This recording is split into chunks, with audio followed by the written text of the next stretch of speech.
If you need to make a passport-size image in Photoshop, this step-by-step method will show you how to create a clean, official-looking 2x2-inch photo at high resolution. We'll crop it correctly, align your face to the standard rules, add a plain background, and save it in the right format for printing.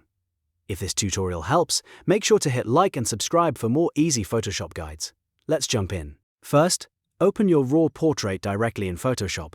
Use the original unedited image if possible, because that will give you the best result. Make sure the photo has decent lighting, a clear view of your face, and enough space around your shoulders.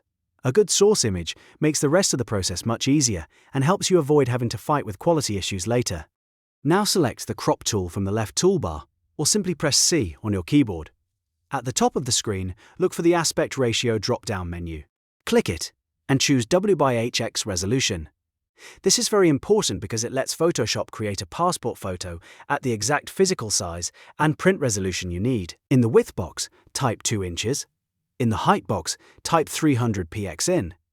That 300 resolution is crucial because it keeps the image crisp for official printing. If you skip this, the image may look fine on screen but print blurry or incorrect later.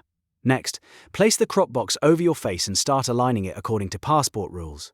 Move the image so your face is centered inside the frame. Your nose should line up roughly with the vertical middle line. Your eyes should sit around the upper third of the image, and both shoulders should be visible evenly at the bottom.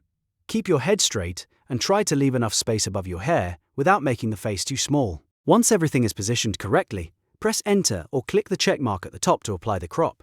Photoshop will instantly cut the image down to a precise 2x2-inch layout at print resolution. At this point, your portrait should already be much closer to a proper passport photo size. Now we need to fix the background. Passport photos usually require a plain white or off-white background with no shadows, no objects, and no distractions. To do that, go to the floating contextual taskbar or click Select in the top menu and choose Subject. Photoshop will try to detect your person automatically, which saves a lot of time. After the subject is selected, go to the Layers panel and click the Add Layer Mask icon. This is the grey rectangle with a circle inside it. That will instantly separate your portrait from the background. If needed, zoom in and check the edges to make sure the selection looks clean around your hair, shoulders, and face. Next, create the official background. Click the New Adjustment Layer icon at the bottom of the Layers panel, then choose Solid Color. In the color picker, choose Pure White using the hex code number FF, or if you want a slightly softer studio look, use a very light gray like number FF, 5F, 5F, 5. Click OK to confirm. Now in the Layers panel, drag that solid color layer underneath your portrait layer, so it sits in the background. You should now see your subject placed over a plain, uniform backdrop. If the background edges look a little rough, you can go back and refine the mask.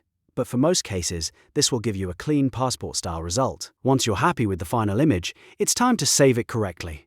Go to File, then Save a Copy, choose JPEG or TIFF from the File Format drop-down, set the quality slider to the maximum, or 12 if available, so you keep the best possible print quality. Then save your file. A quick warning here, avoid using Export As or Quick Export as PNG for passport photos. Those export methods can compress or alter print resolution data, and that may cause printer software to resize the image incorrectly. For an official print copy, JPEG or TIFF is usually the safer choice. And that's it. You now know how to make a passport-size image in Photoshop from start to finish. With the correct crop size, proper alignment, a plain background, and the right save settings, you can create a clean photo that's ready for printing or submission. If this tutorial saved you time, please hit the like button, subscribe for more Photoshop tutorials, and I'll see you in the next video.